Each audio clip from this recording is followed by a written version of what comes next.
আসসালামু আলাইকুম, সবাই কেমন আছেন? কল্পনাস ব্লগে সবাইকে স্বাগতম। আমি কল্পনা টাঙ্গাইল থেকে বলছি। আজকে আরেকটি নতুন ভিডিও নিয়ে আপনাদের সামনে হাজির হয়ে গেলাম। আশা করি ভিডিওটি ভালো লাগবে। ভালো লাগলে প্লিজ ভিডিওর শুরুতে একটা লাইক দিয়ে ভিডিওটি দেখা শুরু করবেন। তো এখানে আমি মটরশুঁটি সিদ্ধ করে নিচ্ছি গরম পানি গরম করে একটু লবণ দিয়ে সেখানে মটরশুঁটিটা দিয়ে 1 থেকে 2 মিনিট একটু ভাপ দিয়ে ঝরিয়ে নিয়েছি আর বাটিরগুলাও সিদ্ধ করে ঢেপে রাখছিলাম। তো এখন এই বাটিতে এই মটরশুঁটিগুলো সংরক্ষণ করে রাখবো। দেখা গেছে যে এই বছর তার মটরশুঁটির দামটা অতটা কমেনি, সেজন্য বেশি করে রাখা সম্ভব হয়নি। তো আমি এখানে 1 কেজি মটরশুঁটি আর আগের ছিল 1 কেজি, সেখান থেকে খেতে খেতে এইটুকু আছে। তো মোট 2 কেজির মতো আর কি সংরক্ষণ করা হয়েছে। তো এটা দিয়ে মানে সারা বছর প্রায় মেয়ে একটু নুডলস খাবে, নুডলসের মধ্যে আর কি দেওয়া যায়, মাঝে মধ্যে একটু পোলাওতে দিলে ভালো লাগে।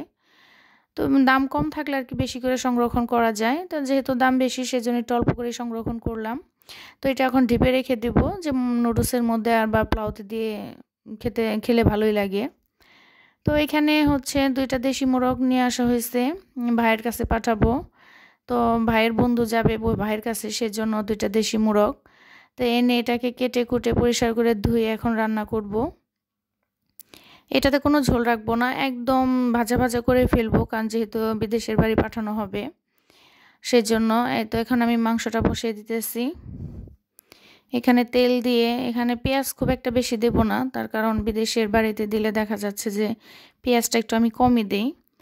আর পেঁয়াজটা পরে দিয়ে আর কি এটা রান্না করে খেতে পারবে, সেজন্য অল্প করে পেঁয়াজটা দিলাম, এলাচ দারচিনি।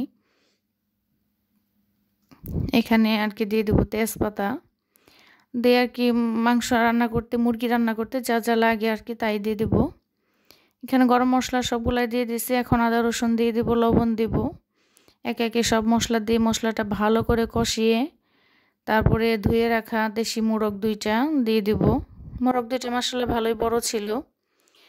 তো এখানে ভাইয়ের কাছে ভাইয়ের বন্ধু যাবে, কিছুদিন আগে ভাইয়ের বন্ধু আসছে, সেখান থেকে তো ভাই আমাদের জন্য অনেক কিছু দিয়ে দিছে।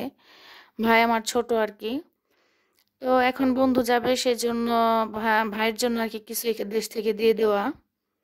তো এগুলো আমি রান্না করে রেখে দেব, পলিথিনে করে আর কি ঢেপে রেখে দেব শক্ত হওয়ার জন্য। তো আমার মা আসবে, মা এসে এগুলো নিয়ে যাবে, যেহেতু আমার ভাইয়ের বন্ধুর বাড়ি গ্রামে। তো সেজন্য আমার মা আসবে, সেজন্য ভাবলাম যে এখান থেকে আমি একটু রান্না করেই দিই। আমার মা এসে নিয়ে যাবে, নিয়ে ভাইয়ের কাছে পাঠানো হবে। তো এই ভিডিওটা আসলে 1 সপ্তাহ আগের, মানে কিছুদিন আগের আর কি করা। তো এটা তো ভাইয়ের কাছে অলরেডি চলে গেছে, ভাইয়ের প্রায় খাওয়াও শেষে, মানে ভাই অলরেডি খেয়েও ফেলছে। তো ভাবলাম যে আপনাদের সাথে একটু শেয়ার করি। আসলে ভিডিও যখন তখন করে রাখা যায়, কিন্তু সেটা এডিট করে ভয়েস দিয়ে ছাড়াটা অনেক টাফ হয়ে যায়। এর জন্য আসলে সাথের ভিডিওর সাথে কখনো আমি ছাড়তে পারি না। দেখা যাচ্ছে এখন ভিডিও করে রাখলাম, সময় সুযোগ বুঝিয়ে দেখা যাচ্ছে ওটা এডিট করে ভয়েস দিয়ে ছাড়া হয় আর কি। তো এখানে ধুয়ে রাখা 2টা মোরগই দিয়ে দিলাম। 2টা মোরগ ভালো করে, দেশি মোরগ যেহেতু, ভালো করে এটাকে কষাতে হবে, কারণ দেশি মোরগ হতে অনেক সময় লাগে।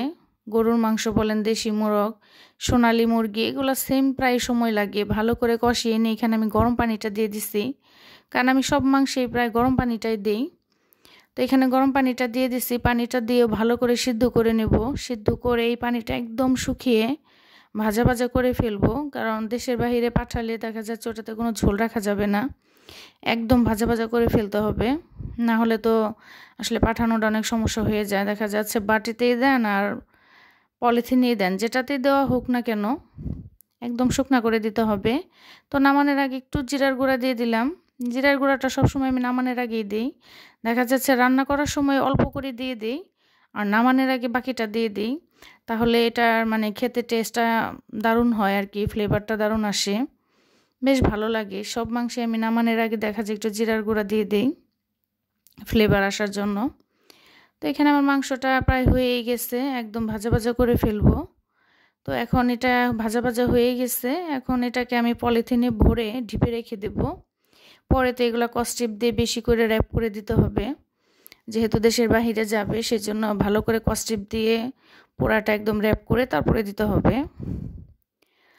তো এখানে আমি সকালবেলা আমাদের বাসার কাছে আর কি গরু জব করে। তো বলছি এর আগে এক ভিডিওতে বলছি যে আমরা কখনো বাজার থেকে গরুর মাংস আনা হয় না। এখানে আমাদের বাসার সামনে গরু জব করে, সেখান থেকে একদম ফ্রেশ টাটকা মাংস আনা যায়। তো এখান থেকে আমি 5 কেজি গরুর মাংস নিয়ে আসবো ভাইয়ের জন্য। এই তো এখানে দেখেন ফ্রেশ টাটকা 5 কেজি মাংস।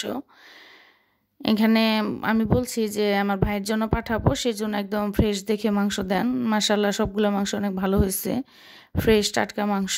আর এতটা মানে হাড় দেয়নি আর কি, যে কয়টা দিয়েছে খাওয়ার মতোই। তো এখন এই মাংসগুলো যেগুলো একটু বড় পিস ওগুলো একটু কেটে নিব। তো কেটে ধুয়ে পরিষ্কার করে এই মাংসটা রান্না বসাবো। এইটাকেও সেমভাবে মানে মাংসটা রান্না করে একদম ভাজা ভাজা করে নেব। এটা তো কোনো ঝোল রাখা যাবে না, যেহেতু দেশের বাড়ি পাঠাবো। তো এতক্ষণ ধৈর্য ধরে যারা আমার ভিডিওটি দেখতেছেন তাদের অসংখ্য অসংখ্য ধন্যবাদ। এভাবে উৎসাহ দিয়ে, ভালোবাসা দিয়ে, সাপোর্ট দিয়ে আমার পাশে থাকবেন। আর আমার ভিডিওতে একটা লাইক দিতে যদি ভুলে গিয়ে থাকেন তাহলে প্লিজ ভিডিওতে একটা লাইক দিয়ে ভিডিওটি দেখা শুরু করবেন। আর ভিডিওটি কেমন লাগলো সেটা অবশ্যই কমেন্টের মাধ্যমে জানাবেন। আর আমার চ্যানেলে যদি আজকে নতুন হয়ে থাকেন তাহলে ছোট্ট চ্যানেলটিকে সাবস্ক্রাইব করে পাশেই থেকে যেতে পারেন। আর তো এখানে আমি একটা বড় হাঁড়ি নিছি, যেহেতু 5 কেজি মাংস একটু বড় হাঁড়ি নিতে হবে। বড় হাঁড়ি নিয়ে তেল দিয়ে দিছি, এখানে গরম মশলা দিয়ে দিলাম, এলাচ, দারচিনি, তেজপাতা, একটু লবঙ্গ। পেঁয়াজটা একটু কম দেব, কারণ বললামই তো যে দেশের বাইরে যদি মাংস পাঠাই সেখানে আমি পেঁয়াজটা খুবই কম দিই, কারণ এটা পরে পেঁয়াজ দিয়ে রান্না করে খেতে পারবে। দেখা যাচ্ছে যে পেঁয়াজটা দিলে আর কি তাড়াতাড়ি নষ্ট হওয়ার সম্ভাবনা থাকে, যেহেতু অনেক সময় অনেক ঘন্টার জার্নি আর কি, যদি বরফটা ছেড়ে দেয় সেজন্য পেঁয়াজটার জন্য কম দেয়। তো এখানে আদা রসুন বাটা সব মশলাই দিয়ে দিছি। ভাইকে শুধু বলছি যে তুমি একটু পেঁয়াজ দিয়ে আর কি এটাকে একটু রান্না করে খাবে, শুধু একটু পেঁয়াজ দিবে, জাস্ট আর কোনো মশলা দিতে হবে না। পেঁয়াজ দিয়ে একটু গরম পানি করে দিলেই তারপরে মাংসটা মনে করেন একদম নর্মাল হয়ে যাবে, একদম স্বাভাবিক যে রান্নাটা হয় সেম হয়ে যাবে, কারণ মশলা সবগুলাই দেওয়া আছে। এখানে আর বাড়তি কোনো মশলার প্রয়োজন নাই, শুধু একটু পেঁয়াজ দিবে, দিয়ে মাংসটা কষিয়ে একটু ঝোল দিয়ে দিবে। তো এখানে আমি একে একে সব মশলা ভালো করে কষিয়ে নিতেছি। আদা রসুন, গুঁড়া মরিচ, ধনিয়া গুঁড়া, জিরার গুঁড়া, আর রাঁধুনির যে গরুর মাংসের মশলাটা সেটাও দিয়ে দিব। দিয়ে মশলাটা ভালো করে কষিয়ে নেব। কষিয়ে নিয়ে ধুয়ে রাখা মাংসটা দিয়ে দিব। এই মাংসটা আর কি আসলে একদম যখন কষা হয়ে গেছে, ভাজা ভাজা হয়ে গেছে, তখন আসলে আমার ভিডিও করতে মনে ছিল না, কারণ তাড়াহুড়ার মধ্যে ছিলাম যে মাংসটা এটা কষিয়ে এটা মানে ভাজা ভাজা করে এটা ফ্যানের নিচে জুড়িয়ে পলিথিন করে এটা ডিপে রেখে দিতে হবে, কারণ ডিপে ঠান্ডা হলেই তো এটা আসলে পাঠানো যাবে, আমার মা আসবে তারপর দিয়ে দিব। আসলে এটা আমার ভিডিও করার কথা মনেই ছিল না। তো এখানে একে একে দিয়ে দিলাম মাংসটা, এর জন্য আমি এইটার লাস্ট ভিডিওটা আসলে করতে পারিনি। তো আমার আজকের ভিডিওটা কেমন লাগছে অবশ্যই সেটা কমেন্টের মাধ্যমে জানাবেন। বাংলাদেশ থেকে ভাইয়ের জন্য আর কি ভালোবাসা পাঠানো। যখন বিদেশ থেকে কেউ আসে তখন আমার ভাই আমাদের ছেলে মেয়ে, মানে আমার বোনের ছেলে মেয়ে, আমার মেয়ে, এদের জন্য অনেক কিছু পাঠিয়ে দেয়। তো সেই জন্য সেখান থেকে আর কি ভাইয়ের কাছে লোক যাইতেছে, ভাইয়ের বন্ধু, তার জন্য একটু টুকটাক কিছু দিয়ে দেওয়া। তো আমার মা আসবে, মার কাছে এগুলো আমি দিয়ে দিব, মা আবার আমার ভাইয়ের বন্ধুর বাসায় নিয়ে এগুলো পৌঁছে দিবে।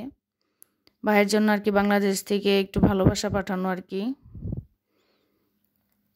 দেশ থেকে যখন কেউ যায় তার কাছে এটা সেটা দিলে আসলে বিদেশের অনেক খুশি হয়।